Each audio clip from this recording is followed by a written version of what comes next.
Mafex's No Way Home series gets even friendlier, but not necessarily amazing or spectacular.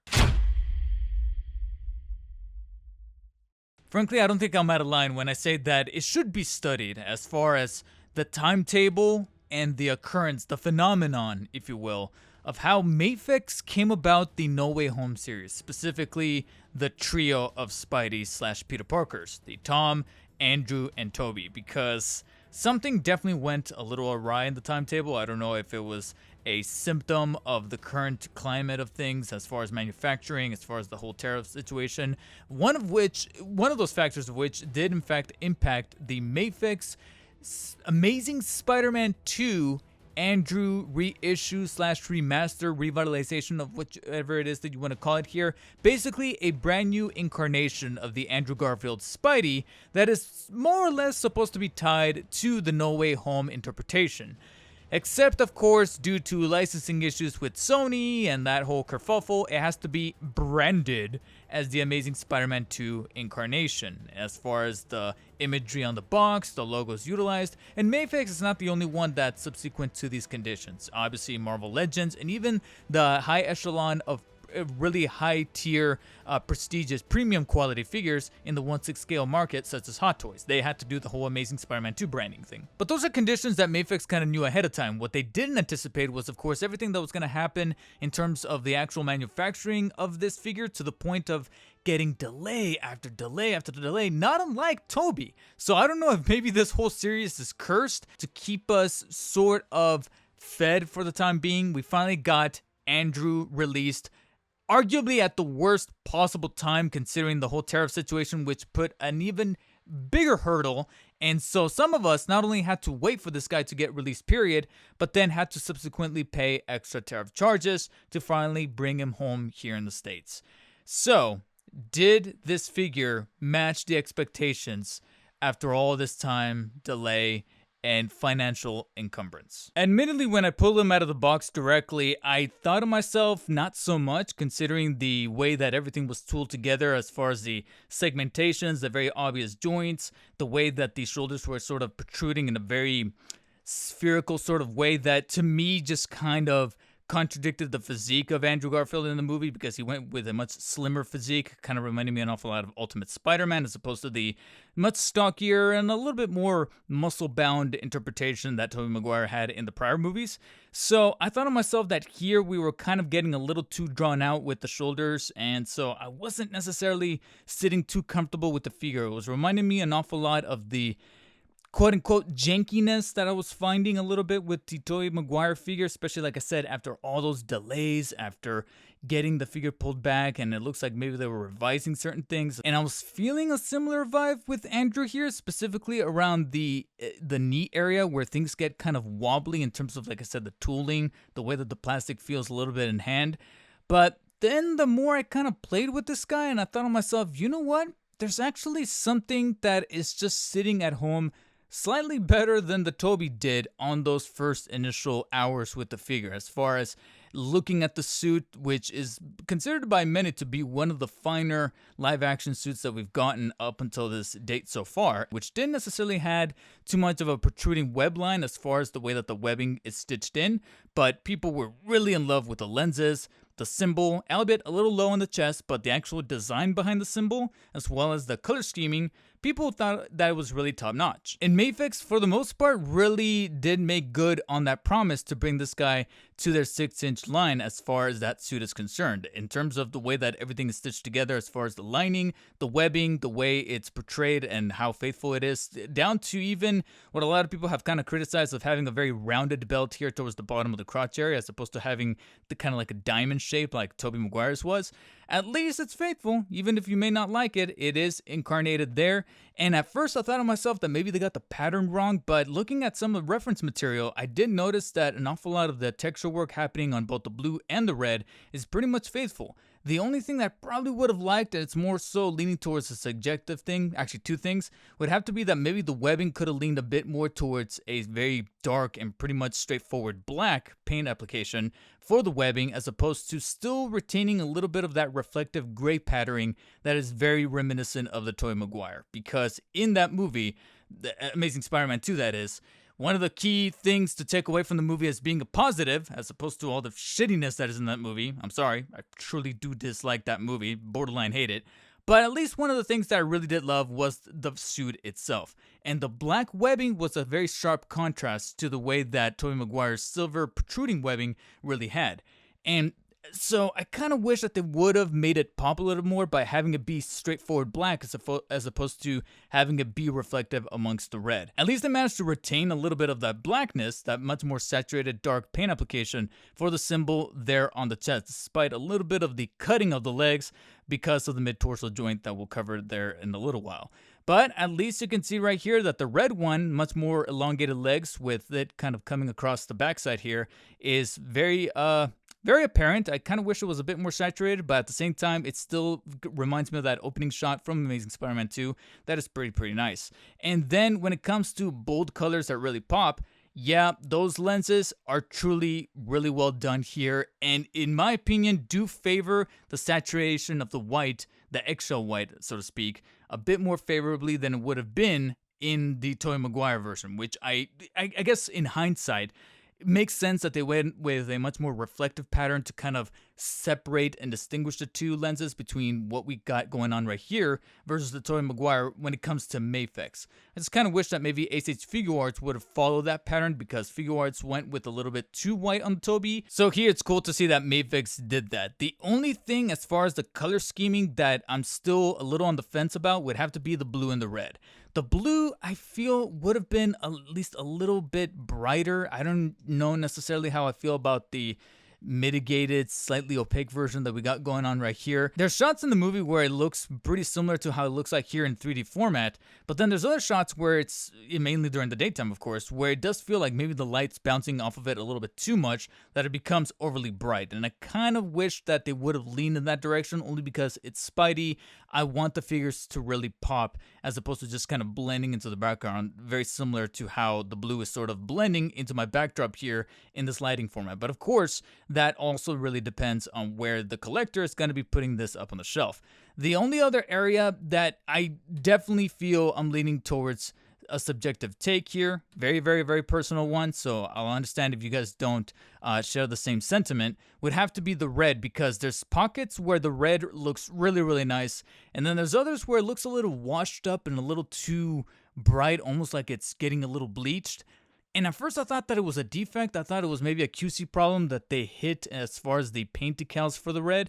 But then looking at some photos, as well as some even clips from the movie where he's wearing the suit, I understand the approach that they were going for. They were trying to go for this effect that is reminiscent of the slight reflective surface of the texture on the suit when it comes to the red parts, to where there's areas where it looks saturated, and then there's other areas where as soon as he moves, it reflects and kind of takes on this much more wider approach to the red. It's difficult to explain, but it changes as he moves.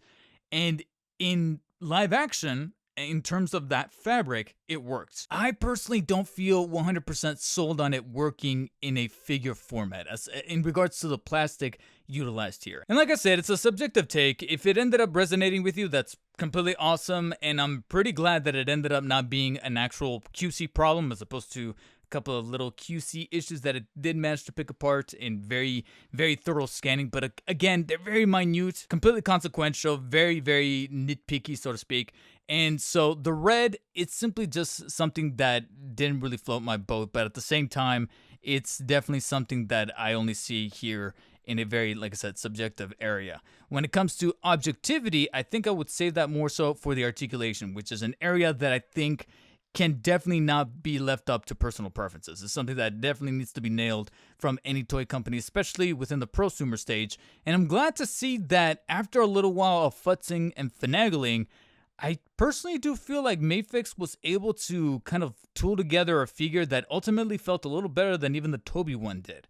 Yes, that is, I can't believe I'm saying that myself either, because at first I thought of myself that, like I mentioned before, the bulbiness and the very estranged feeling to the shoulders was kind of giving me a very bad vibe. But after actually putting the guy in some poses and messing around with the articulation, I found myself enjoying my time getting to play with this guy, and again, putting him in some of those very Andrew-esque poses that he got from the Amazing movies and even his time in No Way Home. As far as the head is probably one of the more weaker ones because you technically can rotate the head at the top joint horizontally 360 degrees. However, mine is immensely stiff to where whenever I try to do it just on a very simple form, you'll notice that the neck joint, it ends up being the one to fully rotate at the very bottom base of the neck. And so that technically does also allow further rotation 360. You can, the mobility is found on both joints. It's just that you're going to have to really press up on your fingers to get any fluid movement happening from the top ball joint. As far as tilting up and down, side to side, you can see that most of the heavy lifting is being done by the neck joint and not so much the top head joint. And I'm not sure if it's an isolated issue that I'm going to have to rectify via a blow dryer or some boiling water, but you can see right here that the only real movement that I can do very easily from the top head joint is when it comes to further tilting. You kind of see it breaking a little bit further down that way. So I kind of wish that this was just a little bit more on the generous side. What's funny is that doing so, it kind of gives you a much more direct glimpse at that little paint application technique that, again, I wasn't the biggest fan of when it comes to that bleach effect to kind of make it seem like it's reflective. Kind of wish that from certain perspectives they would have approached the paint decals for the red similar to that of the S.H.FIGUARTS, where it was a bit more reflective as opposed to changing up the hue from one section of the red to the other. So that's one of the areas that definitely highlights that would have to be the neck joint, and that's very visible whenever you kind of move the joints about. When it comes to those very, very obvious and very in-your-face shoulder joints, thankfully, they do feel a little bit better in hand when it comes to posability because the arm can definitely rotate 360 degrees vertically, no problem. Extension off towards the sides can not only go a little bit past the 180 degree angle right about right there, but then of course you're going to have the butterfly joints that allow further extension and crunching from the front towards the back and of course side to side. You even have a little bit of a protrusion effect. You can kind of see it kind of extend off towards the sides to give him an even wider girth to his shoulders right about there across the way. But then when pressing them up against to the body there, you then get a much more favorable physique reminiscent of Andrew Garfield's portrayal in the movie as opposed to looking a little bit overly buff and in the process generating this very ugly gap between the shoulder plate and the top chest plate. So at least you're able to kind of push that in there and make it look a little bit neater and nicer. You do have bicep swivels on the rather thin arms, but again, that lends to the slimmer physique. And as such, you also get two elbow joints that can fully bend all the way up until the point where the bicep does kind of slightly get in the way. But then you have the wrist joints that allow the hand to fully rotate 360 degrees as well as bend the wrist inwards and outwards, no problem. And despite the strange way that it's sort of tooled as far as some gappage being allowed here, either in the crotch diaper piece or a little bit here in the middle torso where you have the symbols sort of being cut up by the legs there, at least the articulation found within the wrist joints is pretty beneficial as far as rotation all the way around 360 on the mid-torso cut. Really good extension towards the back and towards the front. Of course, that's also going to create a little bit of a shift inside of the dumbbell joint inside, so mind a little bit of that gappage. But you do get slight oblique crunching on the mid-torso found right about right there. Further waist articulation for full rotation 360 as well as being able to bend it inwards and outwards, front to back, and even further extension on the obliques or rather the waist side, the hips, side to side right there. Just mind a little bit of shift happening whenever you do that you're going to have to utilize all your fingers there to kind of shift it back into place. Then you do get the top leg joints where things get just a little ugly, so just hold down your vomit. But the top leg joints can definitely extend towards the front about that far, so a pretty good amount, and then towards the back about that far. But as you can already note, major gappage happening there between the crotch piece and the top of the leg, which you can most definitely see that it's going to lead to a very ugly and very visceral drop down mechanic within the hinges on the inside right there, which is definitely beneficial for any form of leg extension. As you can note right there, full 180 degree splits, but when placing them back into position, you'll notice that you're left with that. So mind a little bit of the shifting back into place and just do be careful, otherwise you risk breaking any of those hinges. You're going to be left sobbing. And the way that it's very difficult to come across this guy in this day and age with retailers charging tariffs up the ass, it's definitely not a position that you want to find yourself in. Nevertheless, you got the two knee joints that can fully bend all the way up, albeit a little bit on the gummy side when it comes to the feeling and the smoothness. It's not necessarily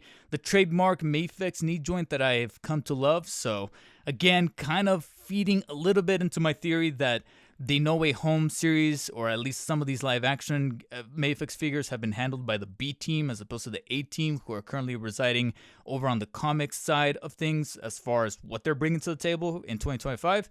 And then when it comes to the ball joints for the ankles, they're actually pretty good as far as rotation all the way around 360, as well as bending the foot up and down, and even having it inclined slightly on the rod that is leading into the foot side to side, as you can kind of note right there. And of course, you're going to have the toes that can fully bend all the way up right there. So pretty good mobility as far as the footing to allow some really good balance for certain poses.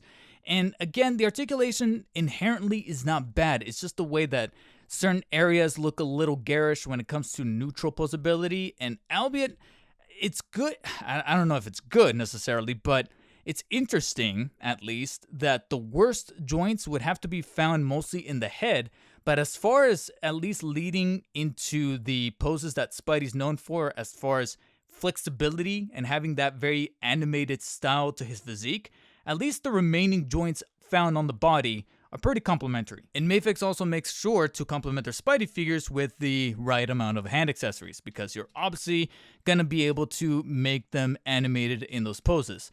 And when it comes to the hand accessories, they're pretty by the book as far as what Mafex includes with these live action incarnations of Spidey. It's only when we get to like the comic stuff that they start to get a little creative. So here, there's not much else that I can really remark about in regards to some of the standard practice fare that we're included here with this new incarnation of Mafex, Amazing Spider-Man. As far as the default fist that he comes with by default, of course, he's going to have the wall-crawling hands, the web shooting hands, the pointed hands, so that he's able to replicate that meme that we all know from No Way Home, and then prior to that, the internet. Web-holding hands, the trademark magnetic hands that are not necessarily on the strongest side for both the hands and the feet to complement some of those poses should you find a magnetized area.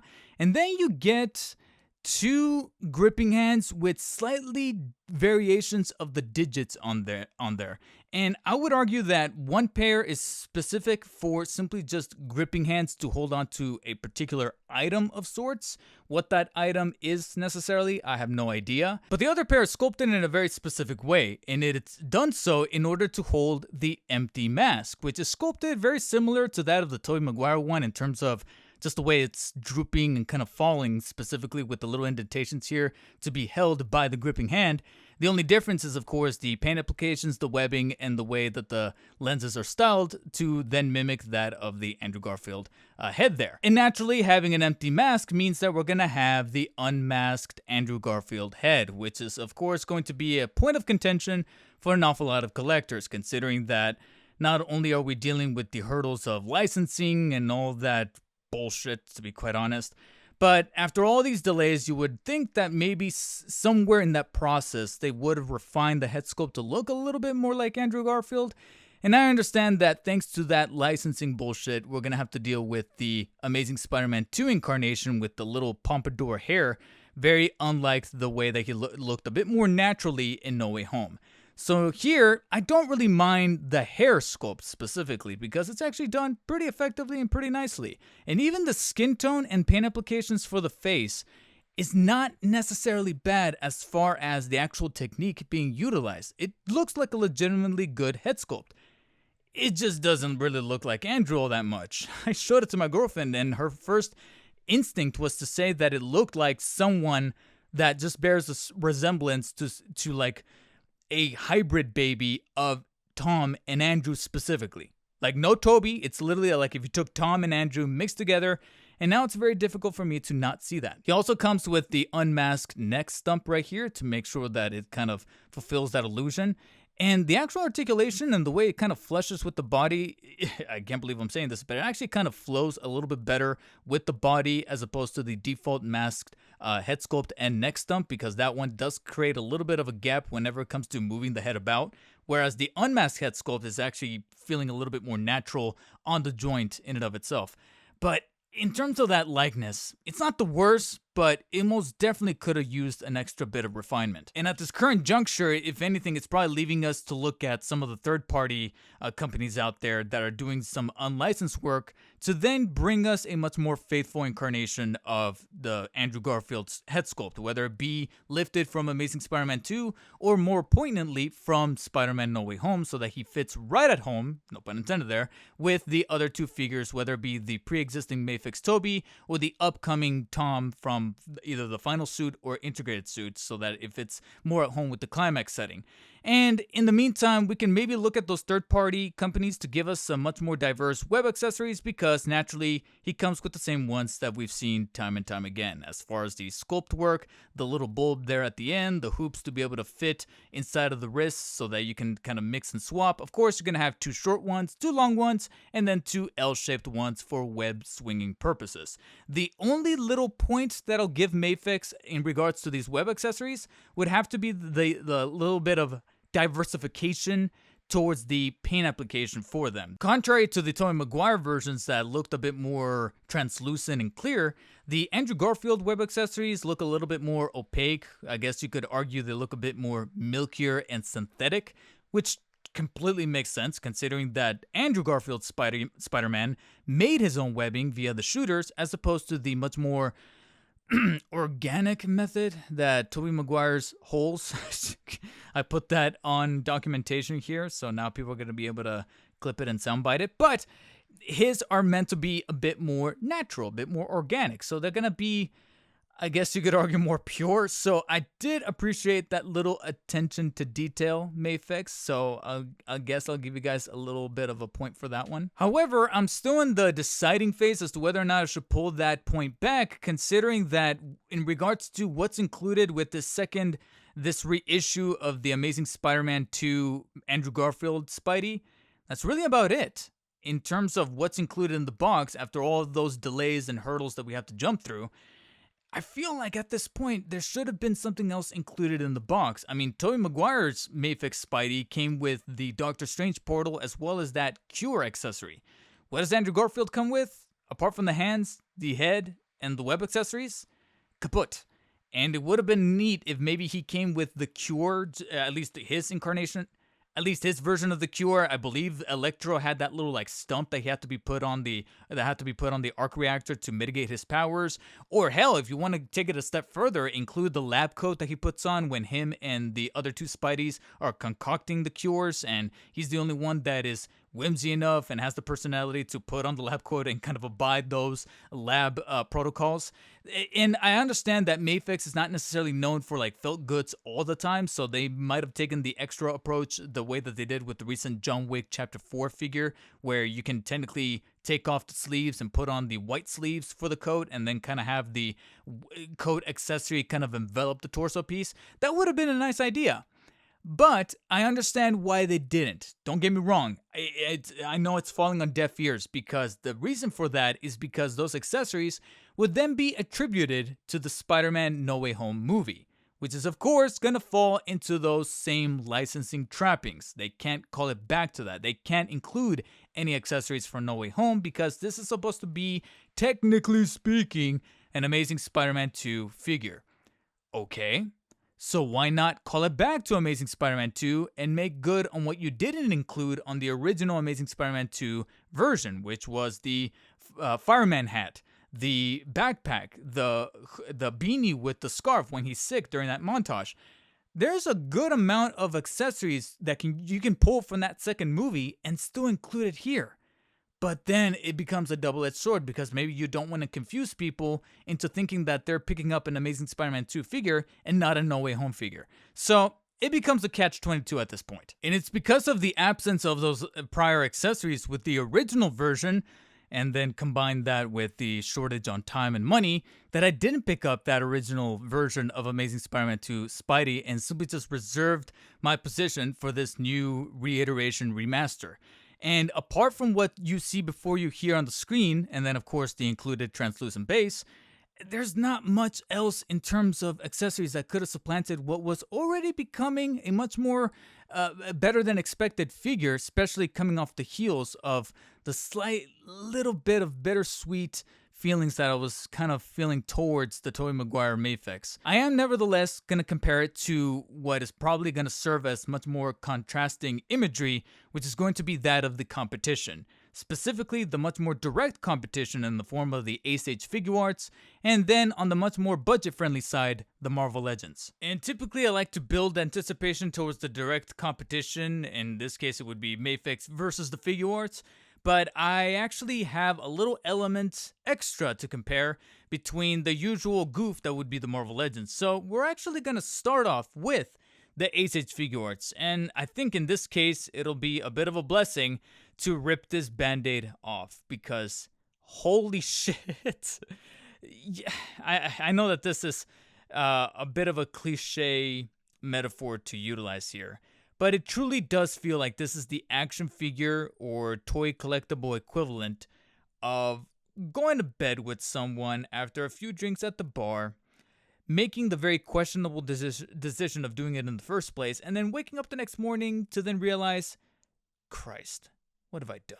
You know, and this goes for everybody. I feel like this is the action figure collector version of that. By looking back at the S.H.FIGUARTS, looking at directly next to the Mafex and thinking to myself, oh God, what was I thinking here? Because it truly is night and day as far as the tooling, the proportions, the way that everything is just assembled together. Yep, most definitely, I'm going to go ahead and just rip this band-aid clean off right from the get-go. The Mafex is arguably better in terms of proportion, despite probably giving the only real point on the S.H.FIGUARTS not looking back. And I understand that probably in hindsight, looking back at that original review, I was probably a bit more favorable with the S.H.FIGUARTS, but maybe it could be a recency bias thing, or it could be the fact that at that time, it was really the only thing that we truly had going for us in the manner of a much more contemporary version of the Andrew Garfield Spider-Man from S.H.FIGUARTS that was sort of attributed to No Way Home. Because sure, at that time, like I said, we had the original Mafex number 3, which was the original iteration of the TASM2. We technically have a TASM1 as well, which I think is also kind of overdue for a 2.0. But now, with this revision, it's like, yeah, no, there's definitely an awful lot of corrections that have been made to then sort of make this guy just a teensy bit obsolete as far as, like I said, the tooling and the proportioning. The only point I will give it would probably be the shoulders, because I do feel like the shoulders are a little bit slimmed down to then mimic that of the physique that Andrew Garfield had, because he was, like I said, a bit slimmer, a bit lankier, a bit more stretched out and taller, and therefore I feel like the shoulders were a bit more compacted into his torso in those movies. And I think that that's probably the only area that the S.H.FIGUARTS would probably shine in that respect. Whereas the Mafex does have a little bit of a girthier, bulbous look to the shoulders that, if anything, remind me more of the Toy Biz look that I was remarking on the original Mafex Tobey Maguire figure that came out a couple months back.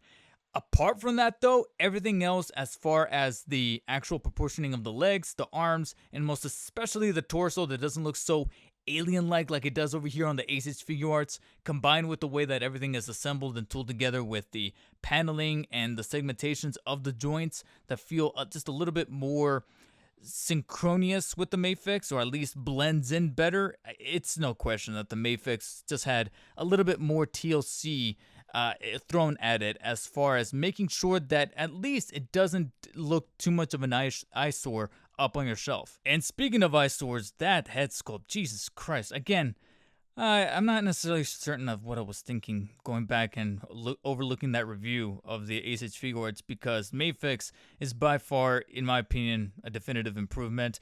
The bulbiness of the original head sculpt for the Figuarts, as well as the lanky neck, kind of, if anything, it reminds me of that alien that greets Obi-Wan Kenobi in the middle of Attack of the Clones when he goes to that rainy planet, Kamino, I think it was called.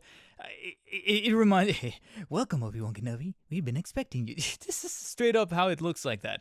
Whereas the actual blending in and the very much more realistic proportioning of the Mafex is most definitely a bit more pleasing, despite, again, a little bit of the stiffness of the joints that I was able to demonstrate. And then, of course, the lenses looking a bit more friendly as far as the white, and then the perfect, I guess you could say the thinness or lack thereof of the lenses makes it a bit more accurate to the way it appeared on screen versus the much thicker rim that we got going on over here, as well as a bit of a reflective nature within the Oakley glasses. But speaking of the reflective textures, This is probably the only thing that I would most definitely would have been able to extrapolate from the Figuarts and apply it over to the Mafex, and that would have to be something that I actually kind of hinted at during the main portion of the review, is the actual reflective paint application, or whatever that characteristic is called, on the red parts of the suit for the Figuarts, that I wish we could have taken and applied it and kind of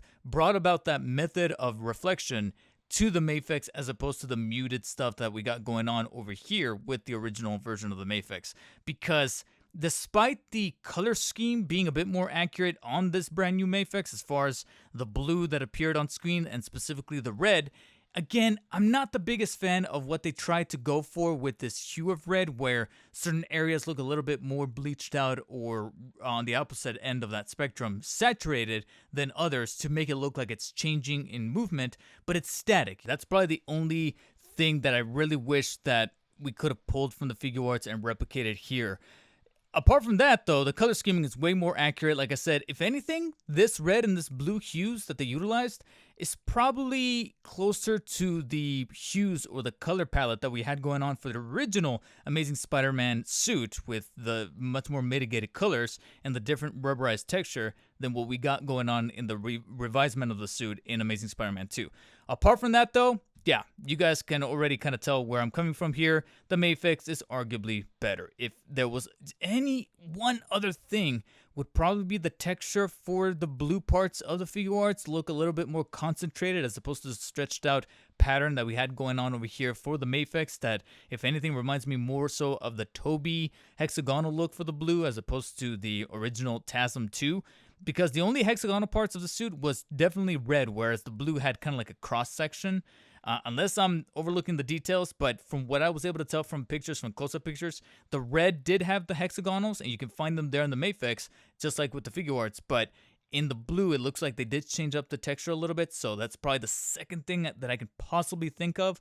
But apart from that, the Mafex is practically better in every way. Even the hands are much easier to pop off. So if you got yourself a cool 50 to 100 or so bucks, more than like, to spend on an import figure, your chances are probably best off with the Mafex, provided that, again, you don't come with any major QC problems. Again, a couple of little bits here and there with the misalignment of the paint, but the only thing that I wish upon you is to not get two left hands, which unfortunately I did see someone kind of provide their testimony over on the subreddit. So pray that that doesn't necessarily happen to you. However, if you do not want to spend that amount of money, you actually might not be in too bad of a position should you opt in for the Marvel Legends, which is right over here. And don't get it twisted, the saying you get what you pay for definitely still applies. The Mafex arguably has better articulation, better plastic, tooling, assembly, of course much more hand accessories, web accessories, the alternate Andrew head sculpt with the better paint applications, etc., all that jazz.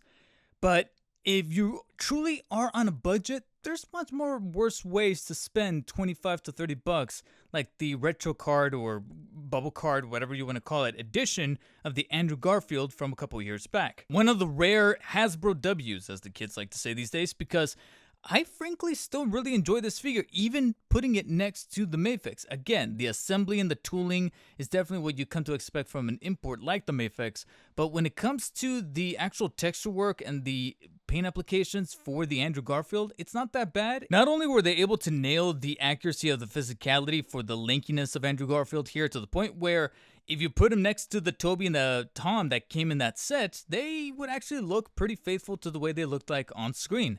And again, the Mafex is obviously going to have better articulation and assembly, but in terms of what they were able to put together for the budgetary constraints that a typical Marvel Legends has, the articulation could be worse. Again, I really do prefer some stronger articulation within the torso, as far as these hinges and the butterfly joints. And of course, the hand accessories left a lot to be desired, especially since you're getting an asymmetric set here in the form of a fist for the right and then an open, sort of stretched out, inquisitive look to the left. And then your only other option would be the web shooting hands. And that's really about it. No web accessories. But in regards to the look, to the portrayal of what we got going on here for the Andrew, as far as screen accuracies are concerned, the symbols on both the front and the back are pretty nice. albeit the lenses, despite having the white be very saturated to the way that it looked like on the Mafex, I can definitely pick apart, again, the slight little bulbiness to the head sculpt that kind of reminds me of anything of the Figuarts, and the lenses are a little bit too thick to look like they did in the movie. I feel like here the Mafex definitely came out on top, but in regards to color scheming and paint applications, I would argue that this one is probably the best of the three. I know, potential hot take there, but it's most definitely better than the S.H.FIGUARTS because, like I said, looking at them all three next to each other and hindsight being 2020, I would argue that this guy skews a bit more to the color scheming that we had going on the original Amazing Spider-Man. And then when it comes to these two, I would say that probably the blue is a bit better. This guy is almost leaning towards something a bit purplish as far as the blue, to the point where I feel like it demands an extra wash to be customized on the figure. And I'm looking forward to seeing what people can put up on the internet as far as the Reddit, the Twitter, etc., to see exactly if people can do something about that blue. Because if anything, I wish we could dial it to make it look a little closer to this. And speaking of that much more compacted nature of the texture, I would argue that the Marvel Legends is very reminiscent of the way that it looked like on the Figuarts as far as going for this much more texturized feel to the blue as opposed to the hexagonal that we got going on the Mafex. And even though I just said that the Mafex definitely comes out on top in regards to accessories thrown in, especially since the Marvel Legends is often just going to come with one or two sets of hands and almost nothing practically else included, especially at the price tags that they're starting to attach to these things. At least, and I can't believe I'm saying this, the Marvel Legends did in fact come with that alternate Andrew Garfield head sculpt, something that can definitely rival that of the Mafex that just recently came out. And it's astounding that here I am in the year of our Lord 2025, and I'm actually saying that a Marvel Legends alternate head sculpt might just be kind of sort of better than a Mafex. Yeah, I'm sorry. I don't know. And maybe it could be a little bit of a slant, a bias being at play here. And that bias is simply that I want an Andrew Garfield Spidey from No Way Home, not necessarily from Amazing Spider-Man 2. And again, that's another factor that's attributed to another bias. And that bias is that Amazing Spider-Man 2 is kind of a terrible movie. And I don't really want the strongest of associations with that film. So I guess maybe a little bit of that is at play here, considering the head sculpts, because you can note right here that not only the Marvel Legends surprisingly comes with a really hefty chunk of likeness, much more faithful likeness to Andrew Garfield in regards to the actual characteristics that make up his face, his eyebrows, the cheeks, etc., but he's even got the much more screen-accurate hair sculpt as far as the poofiness on the sides and on the back, and the much longer strands, as opposed to the pompadour, short on the sides and the back and very elongated towards the front look that he had going on in Amazing Spider-Man 2. That's completely untouched and unweathered, even after wearing the mask for hours, which was always something that I was able to pick apart from even watching the movie. Despite, again, the much stronger paint applications and the ink jetting and the sculpt work at play here, the head sculpt for the Marvel Legends is just crazy how it's not perfect. I'm not saying it's like one-to-one, a straightforward, lifelike, recreation of Andrew Garfield in the 112 format. No, it's not. But in terms of what could reach that finish line, I'm looking at the Marvel Legends and thinking to myself, what could happen if we do a handful of head swaps here? And sadly, you can see right here that they're not necessarily the strongest representations of what could be achieved, considering the very, very stark differences in the joints inside. And therefore, it's going to lead to a little bit of stubbiness with the neck joints. But I would argue that Marvel Legends head sculpt can actually look pretty halfway decent on the Mafex, should it be a little on the elevated side, so that it doesn't look like it's too short on the neck or his neck is practically non-existent. But when utilized with the unmasked neck stump from the alternate head for the Andrew Garfield face, it actually doesn't look half bad. And for shits and giggles, I'm going to include a shot of it mounted on the S.H.FIGUARTS, even though I've probably already done this when I review the S.H.FIGUARTS by itself. But you can see right here that this is just a testament to how strong the Andrew Garfield head sculpt from the Marvel Legends is, because it's able to pull itself off on the Figuarts, despite the linkiness of the neck that I was commenting on before. it's still able to retain an awful lot of goodwill here. So what you could probably consider as one of the greatest surprises of the year thus far in regards to collecting Spider-Man and Batman figures and covering them on the channel, the Mafex is not only able to kind of hold its own, at least as far as the releases thus far, especially after the tumultuous release of the Tobey Maguire Spider-Man for No Way Home. This revisement of the Andrew Garfield from a pre-existing figure before is definitely an improvement from the pictures that I'm able to kind of get some key takeaways by analyzing those pictures. I'm kind of glad that I didn't pick up that original one, even if it was going to at least feed into the content of making a comparison from that original version to this one. But again, I'm not in the greatest place to be able to spending that kind of money, but I do know that when it comes to spending money, people have to make a choice between two competitor companies here in the form of what provides the greatest import, or I should say export in this case. And that would be between the S.H.FIGUARTS Andrew and the Mafex Andrew. And to answer that question, you saw right here that when you pit them against each other 1-to-1, the Mafex definitely comes on top. With that said, I still think that there's a great amount of missed opportunity, not including additional accessories, whether they could be pulled from No Way Home, which I understand they probably couldn't do so due to licensing problems. But then again, there's already third-party companies out there that are creating kits of accessories to then be used for 1/12 scale Andrew Garfield figures. And I truly do feel like Mafex could have afforded to at least do a couple of those. Maybe not the whole set, but a couple.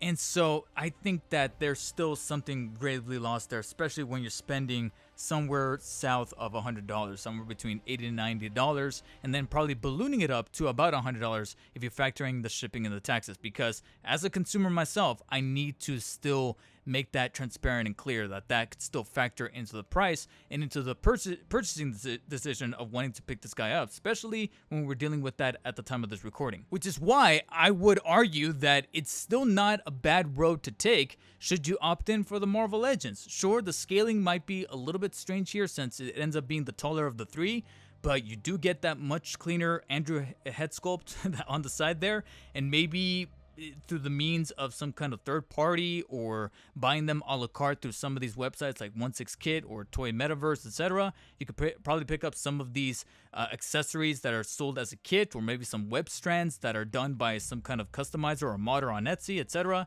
and piece together your own definitive Andrew Garfield 1/12 scale figure. But for now, regarding the three gentlemen that are on screen before you, I would argue that the Amazing Spider-Man 2, quote unquote, / No Way Home revision of the Mafex Andrew Garfield Spider-Man secures a pretty solid, and I would argue leaning towards being a bit of a high 7 out of 10. And yes, I understand that that's practically the same rating that I gave the Tobey Maguire No Way Home Spider-Man that came out a couple of months back. So you were probably might be asking, why is it that I'm putting it around the same tier as that original figure, considering that this entire review I've been saying that I'm actually feeling a bit more positively about this figure than I did about the Tobey one.